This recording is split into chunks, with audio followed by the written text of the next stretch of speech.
கடைக்காரரே, gold வினர் 1 litre கொடுங்க.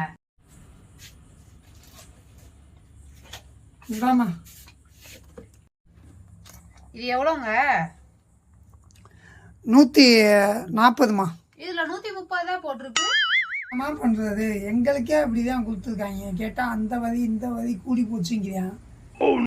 நம்மளாம் எப்படி வாழன்னு எங்களுக்கு தான் தெரியல. இது என்ன பகல் கொள்ளையா இருக்கு? இதுக்கு பேர் தான் கலியுகமா? இதெல்லாம் சரி செய்ய கிருஷ்ணர் வருவாரு பாருங்க.